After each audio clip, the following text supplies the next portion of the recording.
Hi guys, so I'm going to read All-Star Comics number 27.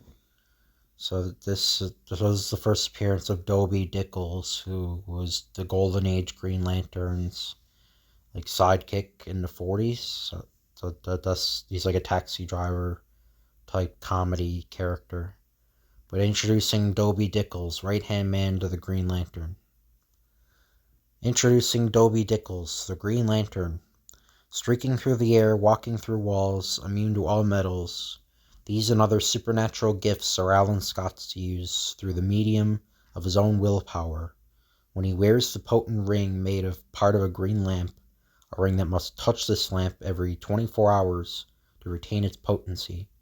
By use of this ring, he becomes a scourge of evil, becomes known as the Green Lantern. By Bill Finger and Mart Nodal. One afternoon, Irene Miller is called to the office of the president of the Apex Broadcasting System, where she works. "Miss Miller, this is Dr. Henry, the famous scientist who just invented a machine, which, if successful, will ensure better staticless radio reception. This is of great value to the Apex network. No one must know, it's secret. Since I left my laboratory, there has been attempts made to ambush me. They know I carry the plans on my person." "They?" "Yes, unfortunately. Some unscrupulous person is after the plans. Hoodlums are trying to steal them." Henry brought the plans to me for approval. I must get them to our research laboratory on the Sound, so that a machine may be built and demonstrated at once. We want you to carry those plans to the Sound. I'm afraid the hoodlums will try to steal the plans from me." "I get it. You'll feel that they won't suspect a mere girl." "Exactly." But outside the door a man listens. The man takes the elevator down and walks swiftly to a closed touring car parked nearby. "They tried to trick us. A girl is carrying the plans instead of an old guy." "Okay, so we go after the dame." A few moments later, Irene walks from the Apex building and calls a cab. 19 Chatham Road, on the Sound, cabby." "Your wish is my command, lady." "Gee, it certainly is a peachy day, ain't it, lady?" It certainly is." Look, lady, I ain't the one to point fingers, but just the same, I think that's a car following us." "You're right. Those men are after me. Put on some speed. Don't let them catch me." "Gee, a dame in distress, just like in the movies. Don't worry, lady, I'll save you." Through the valiant cabby puts the car in top speed. It is evident that the pursuers have the faster vehicle, and "All right, wise guy, pull up or I'll blow some air holes through you." "Come on, out of there. Hurry it up." "You're hurting me." "Hey, that's no way to treat a lady." "Relax, half point." Crunch. "When's a guy smashes me, Doiby, that's the last straw." "Me, Doiby, it ruined me, Doiby." "No, you done it. You's aggravated me beyond the limit." "Pow." "You touch me, Doiby, and I am not responsible for my own actions. I am very vexed with all yous. And as for you, I think you should learn a lesson, and by golly, I'm the one to teach it to you." "Touch me, Doiby, will ya?" "Well, I'll say. Say, what's your name?" "Doiby Dickles is the name. They calls me that on the account that I am never without me Doiby." So that's the type of hat he has, it's called a Doiby hat. "Well, Doiby, we can continue without any annoyance now." "Drive on, Doiby, my man, to the Sound." "Okay, your Royal Highness, to the Sound." And so, with their precious plans safe in her purse, Irene Miller drives with her gallant protector, Doiby Dickles. After delivering the plans, Irene takes Doiby back to receive the thanks of Mr. Wallace. "What you did took great courage. You're a brave man." There was nothing. I seen me duty, and I'm done it." When Doiby goes, Irene speaks with Alan Scott, young radio engineer. What do you think of Doiby, Alan? Isn't he a dear? For what I've heard, he seems to be a perfect example of a diamond in the rough. That night, as Doiby steals a nap in his cab, a fantastic figure wakens him. Who? What? I've heard of your brave feat this afternoon. You've won the gratitude of the Green Lantern. Huh? Then with the live spring, your costumed figure springs up into the sky. Goodbye, Doiby Dickles. It was the lantern, the Green Lantern. Chee chee. The next day is Alan Scott and Alan and Irene chat. Sorry, Barton, but it's no use. Apex is not for sale. Well, Wallace, you can't blame me for trying. Good day. This fellow Barton, does he want to buy Apex? Does he? He's been around here 3 times this week already. That night in his sanctum, the young engineer dons strange attire. So Barton wants to buy Apex. Maybe I'm being too suspicious, but possibly Barton is the other one after Henry's plans. As the ring on his finger touches a curious lamp, there's a sudden blinding flare of light. Wave upon wave of energy courses through the muscular frame. And I shall shed my light over dark evil, for the dark things cannot stand the light of the Green Lantern. A sudden flexing of powerful leg muscles, and the Master of Light zooms out into the night. Once again, the Green Lantern is accepting the challenge of crime's minions. Will he be the victor in this grim battle? So it is that night after night, a weird figure watches Barton, watching and waiting for the first false move. Funny thing, these last few nights, I feel as if someone were watching me. Maybe it's my imagination. Meanwhile, the laboratory on the Sound has progressed. An experimental radio tower is almost complete. Which direction is this go? 3, 4, okay. Then one day, Miss Miller, it's complete. I want you to go up to the lab and bring back the confidential report on the experiment. Yes, sir. Those hoodlums would never suspect anything now. But Irene is wrong, for at this very moment. I tell you, boss, I seen it. It's all complete. They're ready to work on it. We must stop them. Get some of the boys together and destroy the tower and equipment. Right now.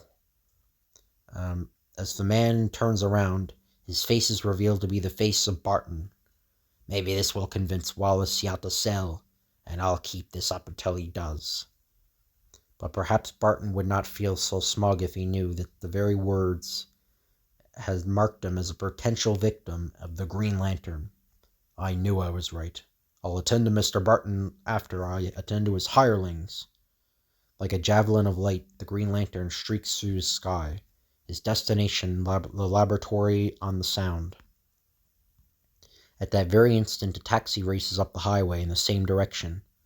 Well, Miss Irene, here we go to the Sound again. I hoped we won't have to have much excitement as last time, or as the time we did the last. And at the Sound itself. Okay, boys, you know what to do. Wreck the place. Suddenly, a ray of light seems to plunge down from the sky, and to trace a wall of fire before the startled hoodlums. What? Fire? Where did it come from? From me, gentlemen. It's the Green Lantern! Get him! Seeing the lantern disregard their slugs, the hoodlums become panic-stricken. That guy don't fall! He should be dead! It ain't fair! And the frightened thugs flee. The Master of Light props them, singeing their pants with a hot beam. Perhaps this will help you along. Ouch! I'm burning up! Coming on this ludicrous scene is Irene Miller and Doiby Dickles. What's going on? Search me. In the car off the side of the road. We better tell the boss that. Look, that dame. She was the one that was carrying Henry's plans last time. Let's get her. Hey, that ain't... Ugh. Clerk, you're coming with us. Let me go. Help! But with a pair of eyes have witnessed the attack. Irene, those thugs have her. With the swiftness of light, the Green Lantern darts over the fleeting car and plummets down upon the road. Look, the Green Lantern! What do we do? Run him down!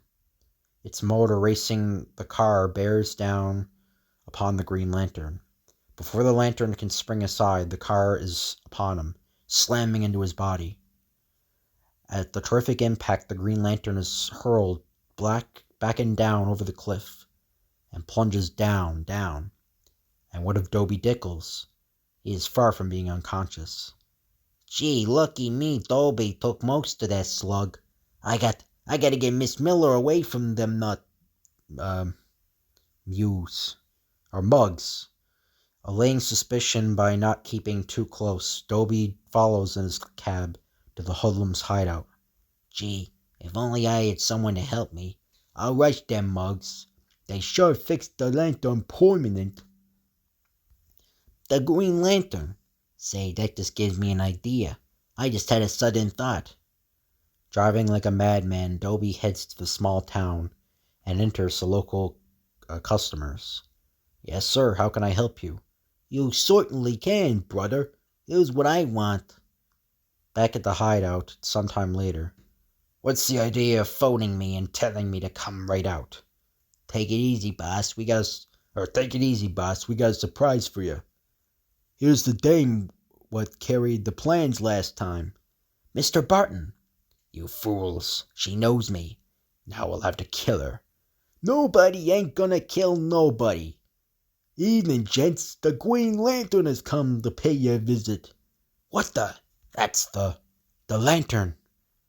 Wait, they really think he's... Oh. That they really thought he was the Green Lantern? I mean, just look at him. I don't know. Yeah, they must be really stupid. Anyway. The Lantern. He's dead. We killed him. He isn't my conception of the Green Lantern. And when does the Green Lantern wear a derby?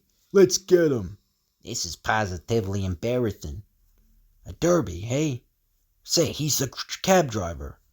But walking through the door is a familiar figure. Greeting, gentlemen. Holy cats, look, another one. The real Lantern. How about a little workout, Doiby? It'll be a pleasure. Boy, oh boy, oh boy. Enjoying yourself, Doiby? This is a supreme delight to me. Let me go. This is all one big mistake. You bet it is. The biggest mistake you ever made. Later. How come you ain't dead? That car gave you an awful clout. That's my secret, Doiby. See you in the comic books. Of course, what Doiby doesn't know is that the metal car just threw the Green Lantern off balance, and he flew back to safety a moment later. Next day. Well, Doiby, thanks to your help, Barton is in jail, and the staticless radio is a success. It wasn't me what done it. It was the Green Lantern guy. Gee, how I'd like to work with a guy like that. That night as Doiby enters his flat. Sure is good to be home. Say, where did this letter come from? The letter. Doiby, I could use a good man like you to help me in my fight against all evil. How about it? The Green Lantern. Gee, I'm gonna work with the Green Lantern. Gee. Yes, sir, kids. From now on, human lovable Doiby Dickles will be a constant companion of the Green Lantern. Read their exploits every month in All American Comics. You'll get a thrill and a laugh at the same time. So that's the end of this issue. I hope you guys enjoyed. If you could like, comment, and subscribe, that'd be appreciated. Thank you all for watching, and I'll see you guys later.